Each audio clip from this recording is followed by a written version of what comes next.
G2, and it was a pretty one-sided affair. Already respect going towards Zeitnot towards the AD carry position. And remember, he was a big part of where the success came from for the SuperMassive squad. And while they're paying respect to the bottom side, to the bottom lane of the enemy team, respect is also being paid to the bottom lane of G2 eSports. The Heimerdinger band saying, no, Hjärnan does not get to play the Donger. We're not allowing that one to happen today. They immediately get rid of that along with the Rise. Tahm Kench, the second ban for G2. Now both aatrox and the other really strong one, urgot, have been left available, which is a good sign for G2. We heard from Mark about how they want to have Wunder on one of these carries, and I would love to see G2 now leave both open, which they have chosen to do. A lot of the big picks that caused them trouble last time around, things like the Tahm Kench, the Skarner, they have been taken off the board. So the direction which SuperMassive take will have to be a different one. Things like the Alistar will rise in value, along with the Varus as well, but instead they're just going to prioritize a strong top laner for fabFabulous. fabFabulous grabbing that aatrox early on here, and the response from G2, they're going to put Wunder on something with some firepower in the top lane this time around, making sure they've got the urgot, also picking up the Alistar for Wadid in the bottom. So I wouldn't be surprised to see a Varus Braum come out right now for SuperMassive. We could also potentially see the Morgana. This is something that Snowflower has played a decent amount during the regular season, and it often does pretty well into the Alistar as well, and would give you a little bit more lane power if SuperMassive want to continue to rely on their very strong duo and the bot side of the map. The Morgana is going to be locked in right there, making sure they've got that one. 20 more seconds before they have to lock in the next thing. So the AD carry pick still left up and available on the table. Like you already mentioned, the Varus is a possibility. They did pick it the last time these two teams met just 2 days ago, had a lot of success with it. Looks like they're thinking about some range, thinking about some laning power, but maybe just in a little bit of a different flavor this time around. The Caitlyn hover coming in and locked in. SuperMassive. All right, so our first Caitlyn of the World Championship will be coming out for Zeitnot, and if we already talked about lane-dominant champions, this is one of the most lane-dominant champions you can get down in the bot lane. Extremely long range, very obnoxious to deal with, and when paired up with a Morgana, you have so much pushing power. G2, they're just going to try to go for comfort. Hjärnan, he has played some Jhin during the regular season. Not that much, not really his go-to pick, but it looks like they're just trying to play the defensive option down towards the bot side of the map. And as we get into the second part of the bans, we'll see how they want to target their opponents going forward. It's top laners and bottom laners picked up from both sides so far. So mid lane and jungle are the pools you're looking to pinch. Gragas banned out by G2, wanting to keep that one away from SuperMassive. Remember, they already banned away the pick SuperMassive used last time in the Skarner, and they want to disable more playmakers. I feel like SuperMassive should consider an Olaf ban right now, but they're still showing respect towards PerkZ. 3 of the 4 available bans have all gone towards that mid laner, and they are all big comfort picks for him as well. His champion pool is very deep, but G2 right now, I feel like they're looking at the Olaf. And if SuperMassive choose not to ban it, I feel like the only option they have left is to go for that Trundle, who has been receiving a lot of nerfs over the recent patch. So G2 is saying, you know what, we're fine if you want to pick that Trundle, because we think the Olaf is a good matchup into it. SuperMassive with 10 seconds left to pick that last ban that they want to go with heading forward here. We'll see if it's the Olaf or something else. Maybe they want to target PerkZ even further, and they will. All right. The Syndra ban there. 4 out of 5 bans from this SuperMassive squad. Looking at that cannon in the mid lane that is PerkZ for G2, the man that does so much heavy lifting. They want to try to make it so he's got a little bit harder of a job in front of him today, as the Olaf will be locked in for G2. We'll see now if SuperMassive decide to go down that same line of thought that you brought up just a moment ago and head for the Trundle. So I think that the Trundle is still a fine matchup into the Olaf, but right now SuperMassive, they're lacking a little bit of engage. They're going to stick with it, so I feel like things are going the way in which G2 expected. The question is, what does GBM choose to blind pick? He's played a lot of Vladimir during the regular season, and it is kind of a safe blind pick in terms of it has a lot of decent matchups. I think this would be very ambitious to pick a Yasuo blind. I guess they're kind of saying that, you know what, PerkZ, we think the only champion you've got left is something like an Aurelia. But all right, so they're going for a mid lane mage instead. I think this is a fine blind, because with many of the bans already taken out, there are very few good answers from the side of G2. Cassiopeia locked in for the side of SuperMassive alongside that Trundle. Also worth pointing out that during the regular season in the TCL, Trundle was the most played champion for Stomaged with 9 plays on that one. So Nerfs or not, he's familiar with it. The matchup is comfortable. G2 going to grab the Orianna for themselves there in the mid lane to go up against that Cassiopeia of GBM. So I always get a little concerned when I see PerkZ on Orianna. I feel like that when he's put on control mages, he doesn't have the same kind of impact that he often has when he's playing things like assassins or playmakers.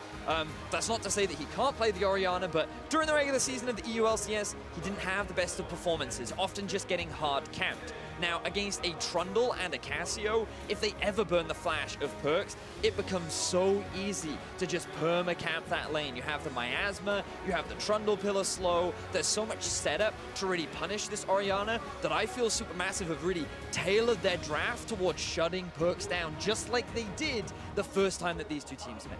And that first time that they met, remember, PerkZ was on one of those big hard carries. He was on the Akali, ultimately went 0-2-0 that game, wasn't able to find an avenue to really set those plays up and make things happen. And while 0-2-0 sounds like a score where he wasn't able to get himself involved in any of the kills, the entire squad of G2 only found one kill that game. It was a very clean game from SuperMassive, and my only issue with their draft right now is that they don't really have a huge amount of engage options. They have pretty strong laners with aatrox up in the top lane. They have the Caitlyn Morgana down towards the bottom. They could do a very similar playstyle to what they did last time. Just play through bot, build that advantage, get a huge CS lead, take the early tower, and then use your faster mid-game spike due to the early advantages you gained to then force a couple fights. Just maintain pressure on the map, and you don't necessarily have to fight G2 at any point. Because remember last time, you said it, Flowers, it was 5-1. The final score at the end of it. So we know SuperMassive can play this clean macro style game. The question is, can they pull it off a second time round versus G2? Well, if they do pull it off that second time round, they will lock in the first seed spot here in their group. However, the opportunity at that first spot will still remain open for G2 if they can find a victory here over the opponents that bested them just 2 days ago. We are on to Summoner's Rift here for the first time today, the final day of play-in group stages. We've already lost 2 teams from the other groups. 2 more get eliminated today before we head into that knockout stage. Looks like nobody's willing to risk anything on this very critical game, doing anything too crazy at level 1, so just gonna draw those battle lines there across the river. And looking across some of the runes that have been picked up, for those that may not have seen it, Hail of Blades is being picked up for the Jhin. It gives you, it synergizes very nicely with the passive, right? It makes you super speedy, very strong. It means you hit pretty hard, and overall it's just a really nice combination with the champion. It was something that was seen a couple times in the West, down towards the bot side of the map, but it didn't really pick up any speed. It wasn't super popular, but now Hjärnan making a bit of a return with the Hail of Blades.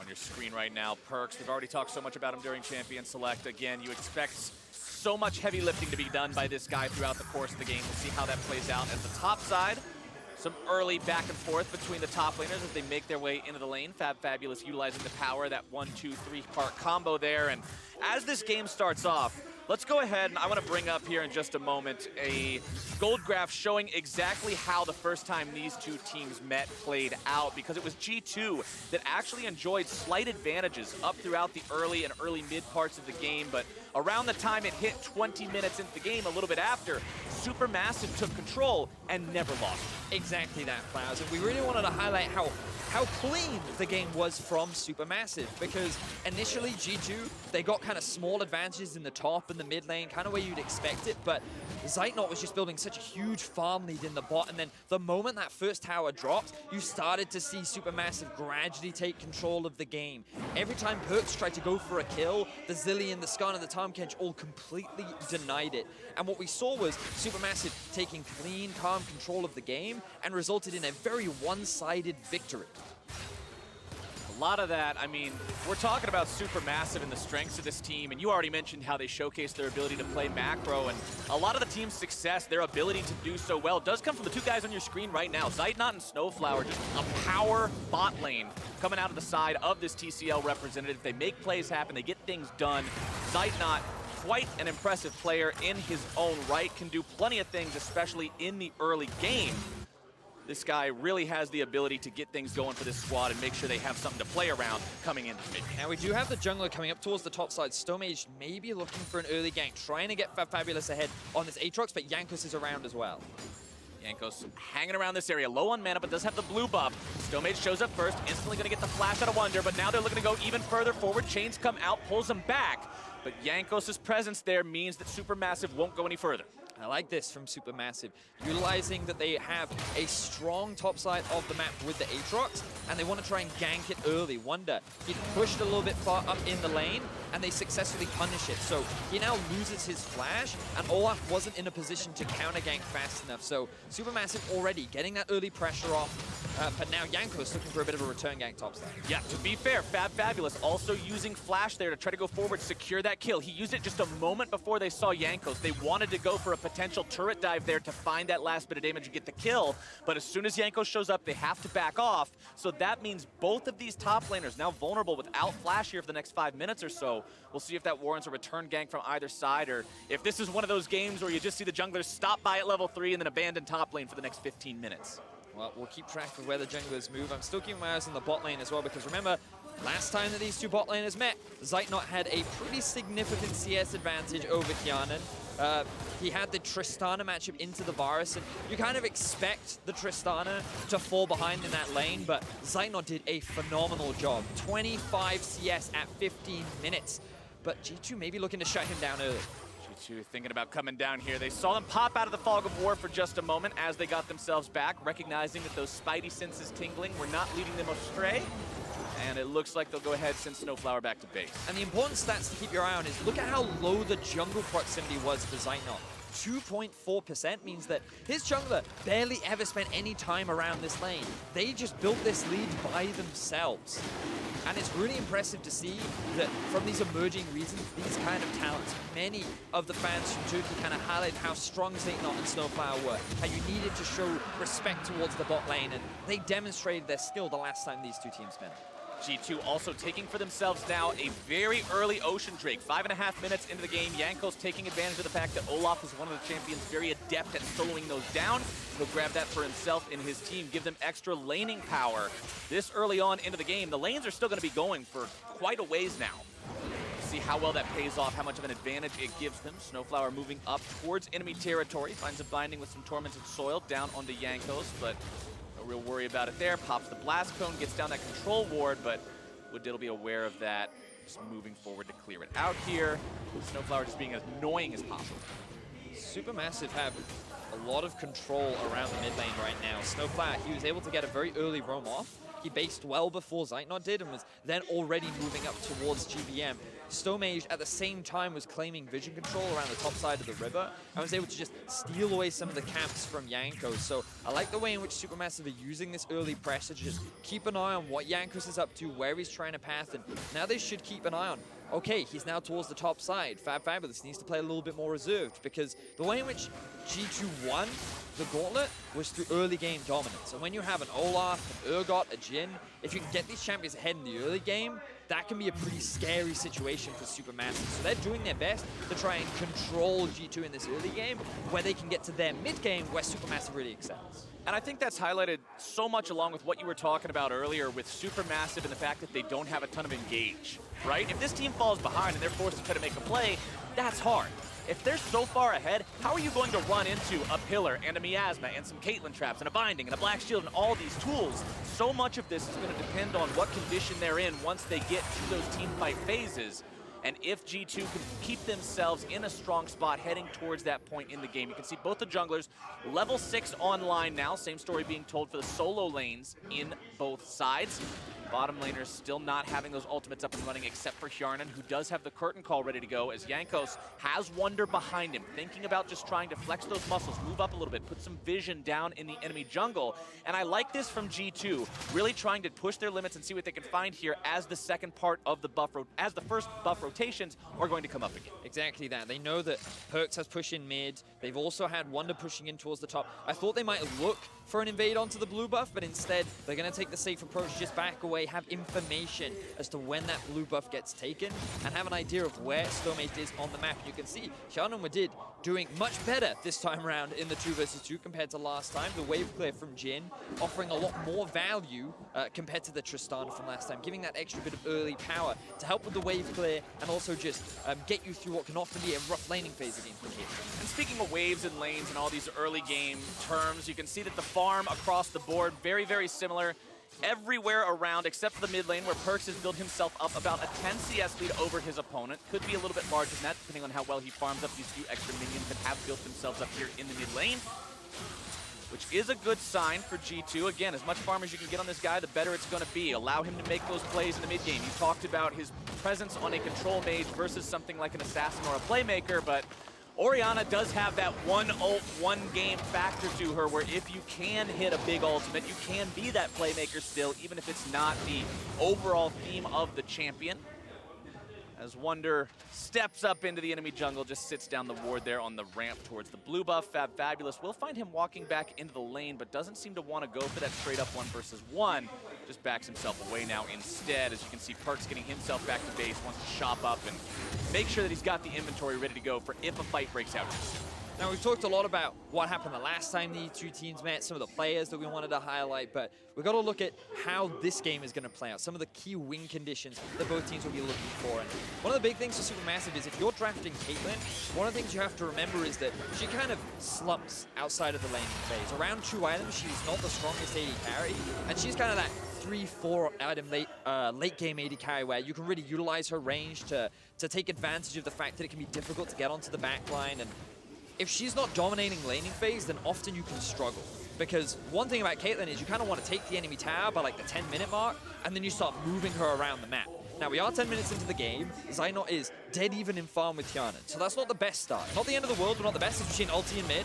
GBM going to be pulled back by that shockwave. They're looking to go all the way underneath the turret, looking to find this one. GBM taken very low at first blood over to G2 with the heal onto the Olaf to make sure he gets out okay. They get themselves on the board first. Now, I wasn't expecting that play. When talking about G2, I thought that they would just want to try and limit the Caitlyn, and Jankos, he's just going to try and shut down Stomaged, but they just flash all in onto GBM and find themselves a kill. Now we see a trade in bot. Bottom side, it's CC into CC, the binding into the trap to make sure they've got the damage. 2 versus 2, it's SuperMassive. Coming up super big to find themselves one. Won't be able to grab the second one, but they will get the flash away. Wadid has no opportunity to do anything about this. The flash from Hjärnan, of course, Wadid's flash still working to come back on that Hex flash timer that he'll have, but man, that is something you can't give away for G2. Exactly that, Flowers. Zeitnot and Snowflower. We were just talking about how this Caitlyn and Morgana, they want to be ahead in this laning phase, and G2's bot lane, they made a crucial mistake. They tried to fight for vision, and Hjärnan just eats every piece of crowd control that duo had available to them. We start off with the replay in mid. GBM gets ulted in. He doesn't flash out the way because he doesn't think he needs to worry. He flashes then, but then the Olaf just goes for the dive, and even through the heal, he has more than enough damage. And then we see here, they get the push in bot, and they think, okay, we have control over mid, we can go and clear this vision out. But Snowflower lands a fantastic binding onto Hjärnan. That gets compared up with the trap as well. And because Wadid can't do anything onto Zeitnot to interrupt him, Hjärnan loses both his heal and flash, and gives away a kill to the duo. So supports bot lane once again coming up huge. 3 summoner spells down from G2 in the bottom lane on that one. Summoner spells also used by Snowflower, so it's a 3 for 2. Stomaged gonna find himself caught there by the shockwave, does get away, Black Shield making sure no follow-up CC will connect, but that's also second elemental Drake of the game going the way of G2. Farming that one up almost exactly on timer to make sure they're collecting these neutral objectives, staying ahead in that metric of the game as well. Top side is 1 versus 1. fabFabulous gets exhausted from that summoner spellbook, so he can't continue to find any sort of a way to retaliate on that one right now. He'll just farm up underneath the turret. And look at PerkZ. 30 CS up on his lane opponent. Orianna into Cassio is often considered a pretty good matchup for Orianna, and he started off with a pretty good CS lead, but now we see a fight down bot. Did knocked over the wall. Gonna be taken somewhat low. It's Jankos going forward. Stasis coming out from Snowflower, trying to keep himself alive, but now the Pillar's coming down too. They're looking to find the revenge kill onto Jankos. G2 looking to get themselves away on this one. Already gonna be losing their jungler though. Damage coming out from Hjärnan into the side, but Stomaged grabs the kill onto Wadid. It's 2 for 1. Going the way of SuperMassive. Wunder didn't have his teleport. He was forced to walk all the way down, which meant that SuperMassive, even though they lost their support, had more members and had stronger members ready to go for the fight. G2, they get caught out of position, they lose 2 members, and that's SuperMassive with a little bit more control over the map. SuperMassive, though, despite the fact that they're up in the kill, remember, they're down in the Drakes, as I already mentioned, and the farm is also causing a gold disparity to still go the way of G2. The solo lanes are winning these farm wars rather handedly. 15 in the top lane, 25 to 30 in the mid lane. Bottom lane is going the way of SuperMassive, but again, with what we talked about with Zeitnot, that is what you would expect, as PerkZ could be in some trouble here in the mid lane. Binding comes out, they are going to find some CC onto him. Black Shield down now onto Stomaged. Pillar thrown out, PerkZ goes over the wall, keeps himself alive, and just walks on out. But a greedy play there from PerkZ. He sticks around in the mid lane to get that extra wave of farm, and then Snowflower comes up to punish him. Now, this is where Snowflower just getting a bit of vision. He has the Caitlyn behind him, so he thinks he's safe. And a good binding onto Wadid, along with a great stopwatch to just buy some time. Now, while the CC doesn't land, you invest a lot of resources from G2 just to get that single kill. Jankos doesn't have the ulti anymore. Wadid, he's too low to really tank up this damage, and he's still only level 6. And PerkZ had already used his shockwave earlier, so he didn't really want to throw it out in that fight. So G2, they tried to force a fight that they weren't in a position to do, and then SuperMassive successfully punished them. So still a very close game. This is exactly what we want to be seeing between these 2 teams. This is exactly what anybody wants to see when you get to see regions collide on the world stage. The best that those regions have to offer, just going head to head and just having that blow for blow sort of a contest. Top side as well, as you can see bottom now. Snowflower's in a lot of trouble. Doesn't look like he's going to have much of a way out of this one. Damage coming through, though. SuperMassive looking to retaliate here. Maybe grab one in return. Won't do it, though. Jankos putting in a lot of work on this Olaf today. Poor Morgana, the Black Shield and the ulti just isn't enough to deal with the ultimate from Jankos. He just ignores all that crowd control, runs down the Morgana, who didn't have flash, and G2, they find themselves another kill and will actually be able to secure the bot lane tower. And this Caitlyn pressure, even though Zeitnot and Snowflower have played this 2v2 extremely well, the addition of Jankos involved in these skirmishes down towards the bot side of the map has allowed G2 to reclaim control of the gold lead. And that gold lead right now, specifically, I want to look again at PerkZ. 30 CS up right now. 15 minutes into the last time these 2 teams played, he was up 23. He's even further ahead than he was then, except then he was 0-2-0 at the end of the game. Right now, he's 1-0-1. Already has a better scoreline. His damage per minute was 306 in that game. Not exactly the greatest value, but let's take another look here at this play and how Jankos got himself another kill. And this is just Jankos moving down towards the bot side of the map after having priority in the middle lane. G2 had the push in bot, and so that he's just trying to ward. He's just trying to do what supports are supposed to, and he ends up getting caught out. And unfortunately, as we said, there's not much you can do against an Olaf with the Ragnarok. Not too much. But I really want to echo your sentiment, right? The fact that PerkZ, he was put on the carry last game. He was given the Akali, and SuperMassive built to shut that down. They had the Zillion, they had the Time Kench, the Skarner was there too. Every time he tried to make a play, he got denied, and he baited his team into a fight that they just couldn't win. So SuperMassive had full control. This time round, PerkZ gets a winning matchup with the Orianna. They put a couple resources into him as well, and now he's an extremely fed Ori, as G2 now looking once again for another skirmish. Fed Ori, they've got a fed Olaf on the front line. Jankos has been doing quite a lot for this team, setting everything up so far. 100% kill participation, part of all 3 of those kills that the G2 lineup has picked up in the first 16 minutes of this game. 2,000 gold ahead as G2 now heads over into the Rift Herald pit. With both Tier 1 turrets down in the bottom lane, neither team's really too concerned about leaving their duo lane down there, instead rotating them up towards this top side, where SuperMassive does have their outer turret almost down. I saw a lot of people talking about this rematch between these 2 teams and saying one of the things they wanted to see from G2 was put Wunder on a carry, put Wunder on something that seems to fit his style better, and having him on this urgot where he's got the CS lead, where he's almost got the turret down already, seems to be working out. Yeah, urgot is a big pick for Wunder. He loves this style of bruiser champion where he can really get into the thick of things now. G2 have started off the Rift Herald, and I have my eyes on where Wunder is. He's kind of sitting off in the shadows right now. SuperMassive don't have full vision around this objective, so they're a little hesitant to just commit. SuperMassive also don't have a teleport on their top laner, who's still hanging out on the bottom side of the map, just around the red buff. This could be very bad for SuperMassive if they get themselves caught out here. Stomaged going to be in a lot of trouble, pulled back into the grinder!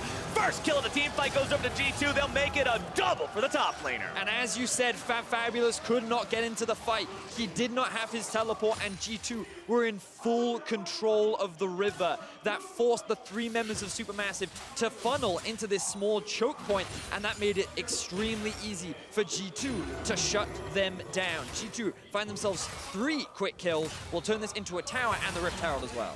Awesome play coming out there. G2 making sure they got everything they could out of that one. They get objectives. They get more objectives. They're going for, what's that, Vedius?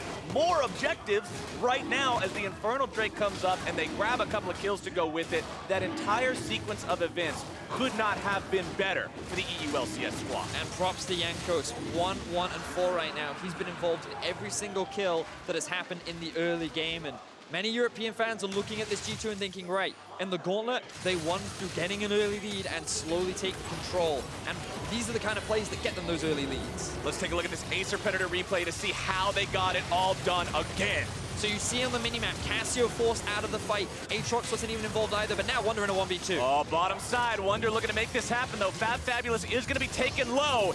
Wunder's trying to wait for the ultimate to run out. Doesn't want to allow him to find the revive. Shoots off the ulti, not going to get it though. Resurrection still going through, and Wunder fights them off. 1 versus 2. Come at me, boys. This guy has no fear. He chooses to use the ultimate extremely late, as you said, Flowers, to try and find that execute down onto fabFabulous, but he misses it. Good dodge there from Fab, and they're able to get the flash out from Wunder. He's now changed that to a heal, as the SuperMassive members look to try and get onto PerkZ. Aren't quite able to do it. But SuperMassive just trying to punish Wunder on a side lane, but he's reached that point on urgot where he's more than happy to fight any contender that comes his way. And for G2, this is a team that coming into the World's Play-In stage, people had question about which G2 are we going to see? What kind of form is this team going to demonstrate for us? Is it going to be what we saw in the Gauntlet, or is it going to be more of what we saw of the shakiness of the regular season that had people scratching their heads a bit? Day 1 was a bit of a head-scratcher for a lot of European fans. Their first game against SuperMassive, again, they got closed out quickly and cleanly. Their game against Ascension, they won it, but it wasn't in the way that a lot of people expected. They stayed relevant through gold leads, and then a Baron throw got them to win. And this team seems to have found more of that form that people were expecting here in their second day of competition in the play-in stage. So far. Again, we are only 20 minutes into the game. I will yield that. The gold graph that we saw earlier did showcase that in game number 1, that these two teams played against each other on that first day. It was SuperMassive who was behind until about the 20-minute mark, but now Zeitnot has to get himself away from that rampaging Olaf. Good Black Shield to prevent follow-up CC, finding its way onto him. No slows, and he'll get himself away. That's 2 ults down from the side of G2 as SuperMassive continues to stay on the back foot, though. Rift Herald now summoned up in the mid lane.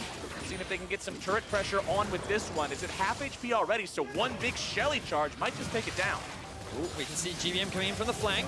Turret destroyed, Shockwave down into GBM. Can SuperMassive find anything here? Flash into the Petrifying Gaze, looking to make the plays happen. Instead, it's going to be Cassio taken very low. Jankos already going to be killed as the Fear Beyond Death will find fear on multiple people. fabFabulous into the back line, still going to find the kill onto PerkZ. Shutdown over onto Wunder. SuperMassive's able to find a few so far. PerkZ still getting himself away from the top side of the river as more damage comes out. The chain not finding its way onto Wadid.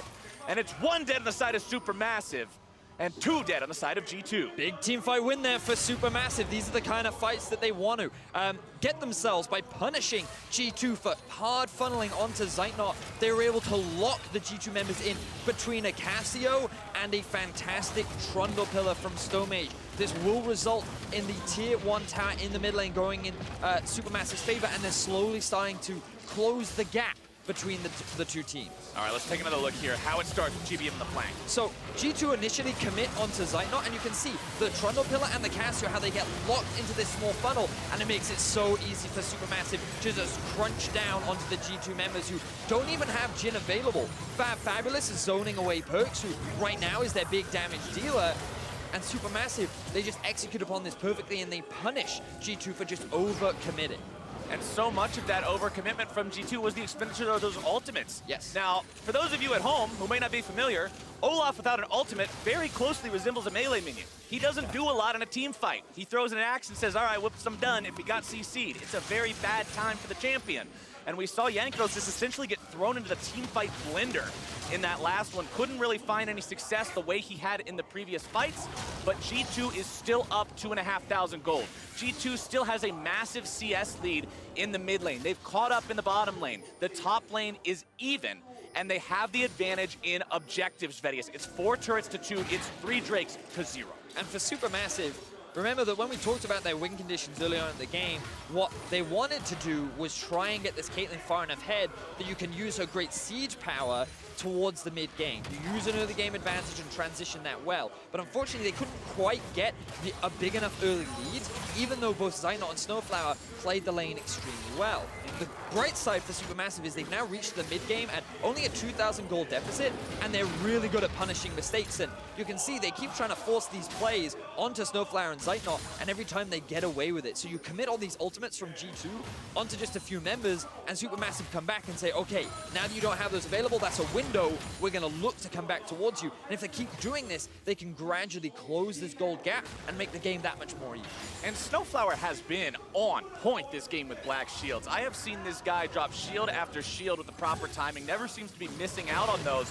PerkZ going forward, looking to find some damage here onto Stomaged. Takes him, honestly, down to half HP with just a little bit of damage there from those abilities. Very strong in this Orianna. Binding comes out, finds its way onto Jankos, who, well, he stopped in his tracks. Unless you pop the Ragnarok, running up Morgana is not really a viable option, as G2 will now take the control that they found themselves over the game at this point, put some more wards down in SuperMassive territory, control the area around the Baron, and we're at 24 minutes into the game, Vedius. Not too much longer, and we're going to get to the point where if Baron stays dark for too long, you can start a sneak. I mean, you certainly can, or at the very least, you can start to pressure it, because remember, the thing about G2 is they know at this point in the game, they're stronger. 2-item Jhin, 2-item Orianna, you have a level advantage over the enemy Cassio. The Jankos Olaf feels pretty tanky as well. And so you can just look to force a fight. SuperMassive just want to mitigate that as much as possible, but they've gone for the Dragon while G2 have started off the Baron. SuperMassive committing for that Infernal Drake. The pressure from G2 so far this game onto those Elemental Drakes has made them overcommit towards it, so we'll see if this ends up getting punished. G2 still in the Baron, gonna find that one for themselves, but now can they get the hell out of town in time? Wadid's gonna be the sacrificial lamb. He'll go down, GBM grabs the kill, but you still will take that for the side of G2. You lose your support, but it's Baron on the other 4 members. More than happy to take that trade if you're G2 and SuperMassive. They dropped the ball there. They saw all their vision in the top side get cleared out, and they thought, well, it's a Jhin, it's an Olaf. That's not gonna be the fastest Baron clear, but they committed 3 members down towards the Drake, and they only had 2 members just clearing the mid-wave, and they didn't think to check it. That allowed G2 to secure that big objective, and now they can set it for the siege against SuperMassive. G2 with a 3,500 gold lead with Baron up and running. What can they get out of it, though? SuperMassive did at least stop that constant tide of Elemental Drakes going the way of G2, so if you can get away from this Baron push, maybe you win a big team fight, sort of just stall this one out, things may be okay. Picking up that Infernal Drake will be important as the game goes on, especially considering the 3rd Infernal will be spawning as the final Elemental Drake this game. But for the next 2.5 minutes, things are very scary for a SuperMassive fan right now. You've got to hope these guys can allocate their lane assignments correctly, set up to stop this G2 push, because PerkZ is so strong with the Luden's Echo into the Oblivion Orb, into the Spellbinder. He's got so much burst potential on this champion. If Snowflower is not there to protect people, especially with that black shield, he can immediately destroy someone. He certainly can, and the rest of SuperMassive are looking to target him. PerkZ, he does have flash still. PerkZ gets himself out, not too worried about it, doesn't even have to blow the summoner spell. Yeah, he used the bonus movement speed from the Spellbinder as well to get out of that situation. Now, there's only Zeitnot for wave clear. Now, he still hurts. He has completed his 3rd item, but I don't know if he can stop this. Yeah, 1 versus 3, he's not gonna hurt enough. The minions will take down the turret. SuperMassive coming around from the side now, looking to find some sort of a punish here. Stomaged dropping down the pillar. fabFabulous wanting to go over the side, looking to find the CC here on this aatrox, gonna be knocked backwards by Wadid. Meanwhile, the pressure game continues. It's PerkZ in the top lane for G2 as SuperMassive has to go back on the retreat. Now looking to find some sort of a counterattack onto the 4 members here. rotating over now back to the top side. PerkZ will be their target. The cannon minion, the MVP of the push, making sure they get that turret down now as well. It's 2 inhibitor turrets down on the side of SuperMassive, and they just seem scattered at the thought of this G2 push. G2 playing split push Orianna. I'll be honest, Flowers, that's definitely a new one, but it is working out nicely. PerkZ just drawing so much pressure and using the mobility that he has with the Spellbinder and the W to just escape any kind of collapse from SuperMassive. G2 have now split across all 3 lanes. They have 45 seconds left on the Baron. 2 exposed inhibitors. They're looking to break apart the base of SuperMassive. G2 is looking like a team that wants that first seed. They must have tuned into the Analyst Desk segment talking about the strength of those other first seeds. You don't want to be stuck for playing versus one of those teams. G2 really stepping it up here on the second day. Looks totally different from what we saw on day number 1. Really playing this macro game out with the Baron so well. And we're also seeing PerkZ step up. We heard the analysts talking about it. We wanted to see a greater performance from the superstar of G2. He's now level 17 on the Orianna, 2 levels above GBM. 317 farm at 28 minutes into the game, 1-0-4. He has had a phenomenal performance so far in this game. And you think about what he did with only a single gank from Jankos. They secured the tower, he's zoned GBM from all control in the mid lane. And while Zeitnot and Snowflower, they have performed extremely well in the 2v2. We even saw them find kills in that lane. The pressure that PerkZ has been able to generate far outweighs that of the bot lane of SuperMassive. See if Wadid gets himself cut out hard enough here. CC coming through, damage also going in, keeping himself alive with that ultimate here for now. Chains come out, Wadid's gonna be brought down. They're looking to go after PerkZ. The miasma goes down. The petrifying gaze also gonna be there, does not find the stun. However, SuperMassive already got themselves one. Will they look for any more? Predator already gonna be used here by Jankos. Not really wanting to re-engage this one 4 versus 5. But good lord, man, look at the Baron power play. 4,300 gold for G2 over the course of that one. But SuperMassive demonstrating once again that they are great at punishing your mistakes. Wadid slightly out of position immediately. SuperMassive find a kill. Now they're sieging up towards the mid lane. They're wanting to go even further. Chains down onto Wunder, going to be bringing him back. There's a lot of damage potential still here in this SuperMassive lineup. Vedius, they've still got 5 versus 4 for another second. But PerkZ is pushing down the top side. He's not here to defend against this SuperMassive push, though, and it looks like SuperMassive makes the call to back everybody else away. Split push Orianna, ladies and gentlemen. PerkZ special, apparently, as he pushes the wave in. SuperMassive, they secured themselves the tier 2 tower in the mid lane, but they didn't want to lose that inhibitor, so they will back away, and PerkZ successfully relieves the pressure from SuperMassive. But again, SuperMassive demonstrating that even with this deficit, they're willing to fight G2. They're willing to try and challenge the plays that G2 make. And with a 2-0-5 Caitlyn, with 3 items completed. 3.5, man. Four. There's a last whisper in there. Zeitnot is still someone that you have to respect as you approach the later stages of the game. SuperMassive still have that big win condition, and all you need is that one mistake from G2, and we know that G2 can make that mistake. For SuperMassive, talking about how Zeitnot, again, is just such an important member of this team throughout their regular split in the TCL. He does almost 31% of this team's damage on average. They're used to putting faith in this guy. They're used to this being their heavy hitter. And as he starts to approach that in-game status, we'll see how that works out. Curtain call going to be opened up here. PerkZ looking to potentially find the ball onto Zeitnot. Not going to get it there. Instead, it looks like the fight's just going to sizzle out for now. Nothing too crazy happening. Instead, over the wall they go. Make a liar out of me. Why don't you? fabFabulous looking to start things off here. GBM's going to be on the front line. Going to be taken very low. Almost killed. Shut down now by Hjärnan. Jankos going to be taken very low now next. Zeitnot going on a killing spree. Grabbing that one. Wunder's also going to drop a double kill over to Zeitnot. It's 3 versus 3. fabFabulous into the front line. PerkZ still somehow alive. A double kill over to Hjärnan as well. SuperMassive fall back. And G2 head over to the Infernal Drain. And even though G2 have a 7,000 goal lead, SuperMassive go even in the team fight, and it is off the back of Zeitnot in the backline. This Caitlyn is doing so much work for SuperMassive, and if they want to find the win over G2, it will be Zeitnot that will carry them there. He's the hero of the day right now. TP flank coming in. Hjärnan and Wadid caught out in the wrong place. Or are they actually? It's a rampage for Hjärnan. The fight's turned on his head. A double kill for G2's AD carry. Get the hell out of our jungle. And SuperMassive think that they can find the flank onto Hjärnan and Wadid. They were just sitting on vision, but PerkZ had time to go back to base. He shows up, he ends up being the hero of the duo, and they turn around the fight. They will secure an Infernal, and with 30-second death timers, they can make straight towards the Baron. We praised the team fight capability of SuperMassive, but when they try to set up the play afterwards, they try to set up the flank and punish their opponents for sticking around too long. It all gets flipped on its head.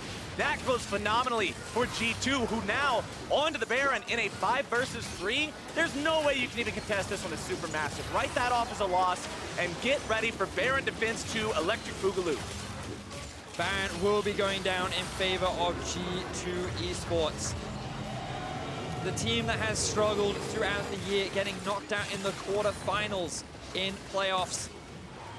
They're now in a position to find a win against SuperMassive. And here it starts, Zeitnot. He actually flashes on to try and find the kill for PerkZ, but look at his positioning. He's just sitting on the backline, and Hjärnan, he's no slouch either. He's landing some serious crits onto whoever is standing in his way. And if it weren't for him, this may have been a very different fight for G2, because PerkZ, he got zoned out almost immediately. He was forced to deal with fabFabulous, and here, SuperMassive, they know Hjärnan and Wadid are sitting in this brush. They're trying to set up a punish, but SuperMassive don't expect PerkZ to get back that quickly, and with his arrival, they have more than enough damage to turn this in their favor, and SuperMassive end up dropping, and now the Baron sits in the hands of G2.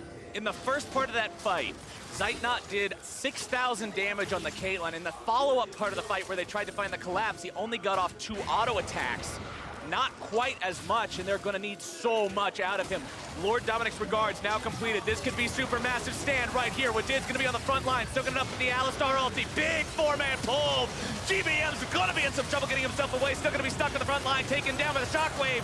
Zeitnot still got free firing time, but G2's been able to find a couple already. Resurrection down to fabFabulous. Snowflower stuck in the stasis. Around the corner comes Jankos as Zeitnot has to get himself back over the wall to safety. Gets back with the 90 caliber net as fabFabulous retreats to the safety of the last remaining inhibitor turret.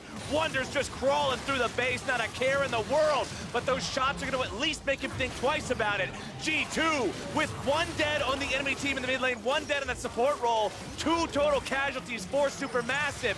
They've got the ability to now try to roll through here and knock down some inhibs. We'll see if they can find them. fabFabulous already back down to half HP. You can't go anywhere near PerkZ. He's so damn strong. The push onto the Nexus turret as #1's already gone. Stomaged is going to be thrown into the grinder. Wunder makes sure they pick up that kill with Zeitnot down. The game is done. G2 find their revenge for the first day. They'll find their revenge against SuperMassive, and they'll go up 2-1 here in this group.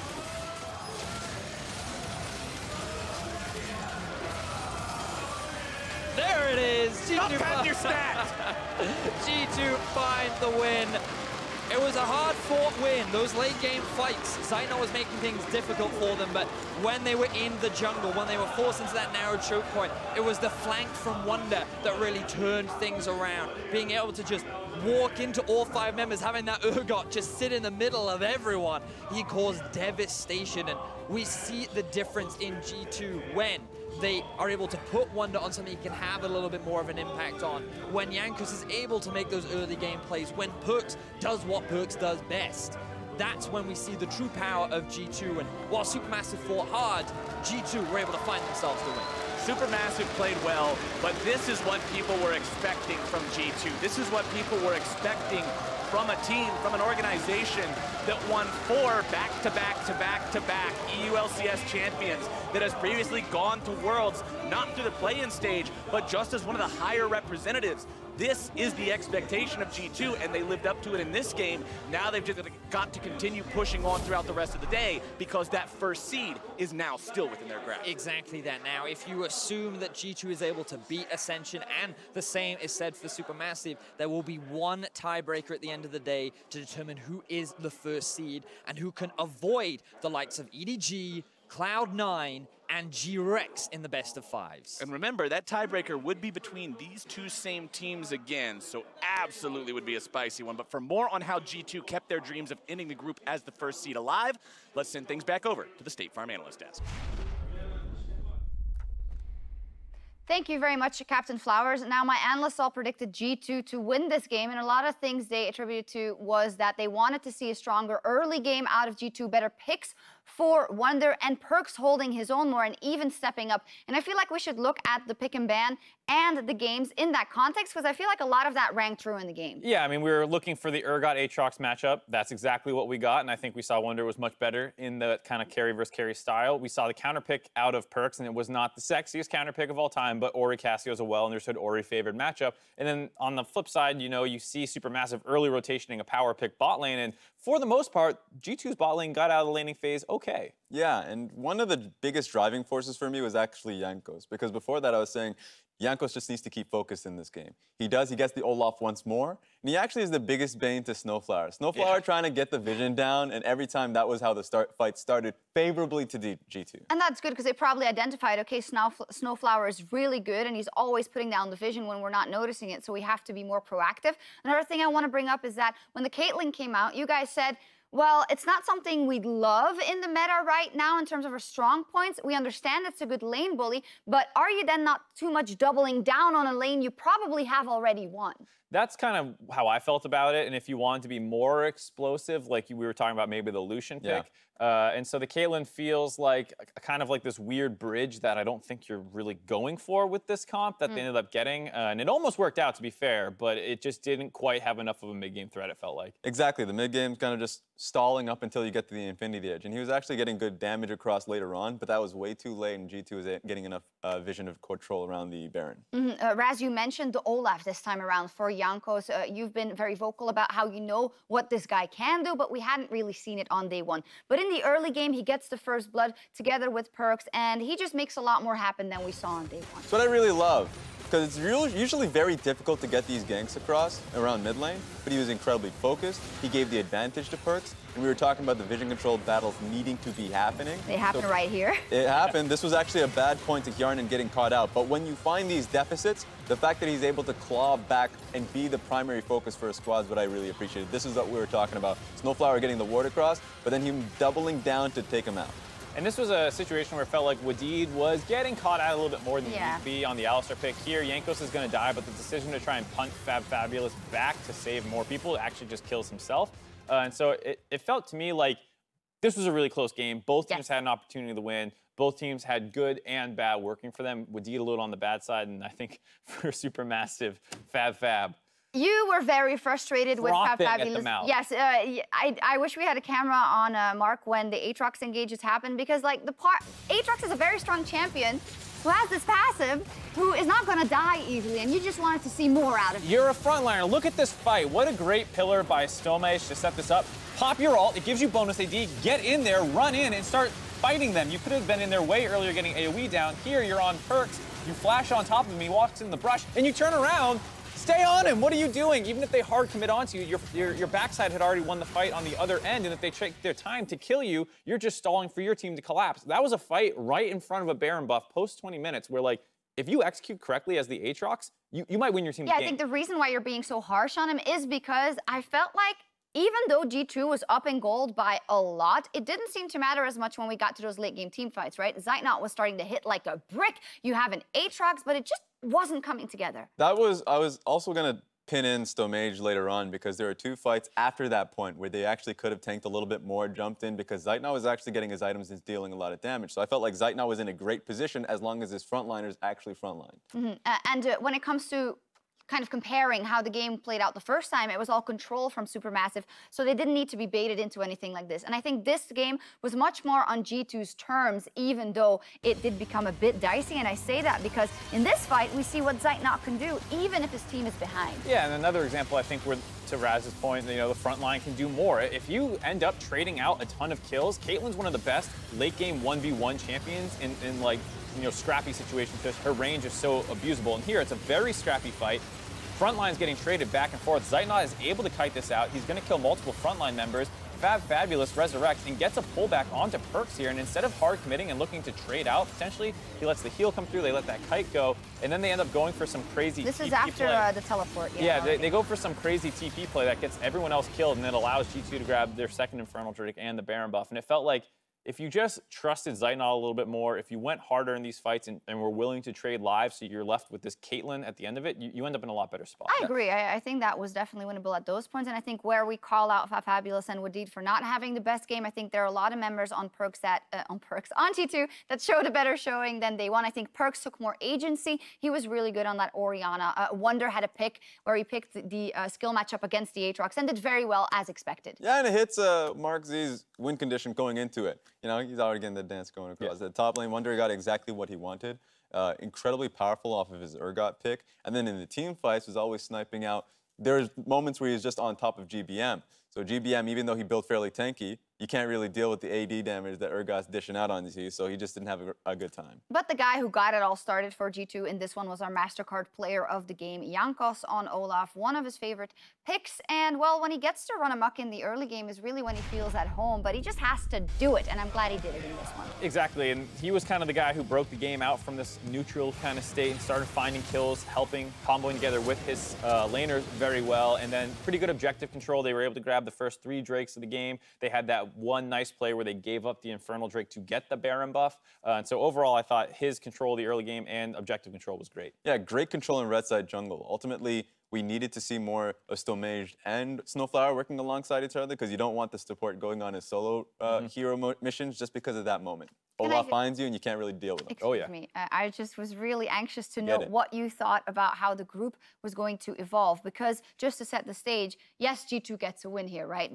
But they have to win 2 more, one against Ascension and one possibly in a tiebreaker against Supermassive to get first. So how do you think everything's going to play out? I just want to hear Prophet Raz. Okay, all right, I got you. I'll believe. I got you. Because I don't think Ascension's going to win a game, but what I do expect, tiebreaker is going to come down to it. Supermassive will win. Damn, there we go. That's not a good omen. Let's hear what PerkZ has to say, because he's standing by with Obli. Uh-oh, did he hear me? Yeah.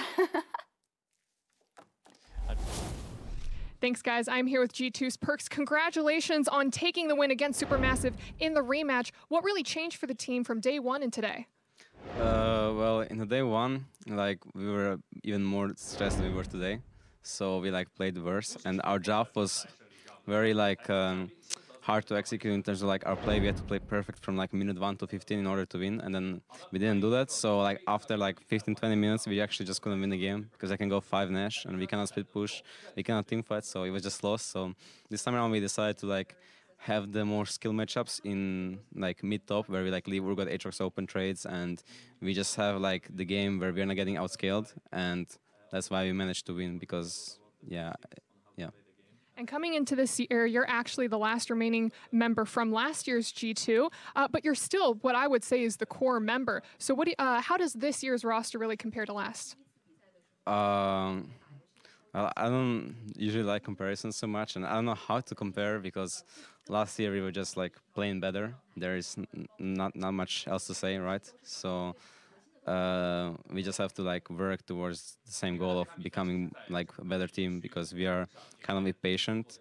I wouldn't say we are clueless, because we have learned a lot this year. We are just really impatient in games, and it makes our games messy, and I feel we get kind of stressed, and instead of just being a little bit more chill and then winning the game easier. So yeah, maybe more experience, more stage games, and more patience, and we can do good. Well, that's what you can get by going through play-ins, but with this win, you're now tied up in the standings with Supermassive, and you guys still have the opportunity to take that first seed. So what does the team think of their chances? I mean, I thought we would go 4-0 and just smash the play-ins, but that didn't happen. I think that we can easily take first, right? I mean, we can probably still lose a game as well. I mean, but I'm very confident in us taking first. I think today I feel more confident in myself as well, because I was a bit nervous the last game we played. So I'm saying we're gonna take first today, yeah. And it's pretty important, because I don't want to meet EDG in. If I was to meet EDG in a best of 5 record, that would be a tough one. So yeah, that's important for us. We still have that one last game of the day, so I wish you the best of luck in that, and thank you again, PerkZ. And for everyone else, we're going to take a quick break, but when we come back, we're going to see Infinity take on EDG, so stick around.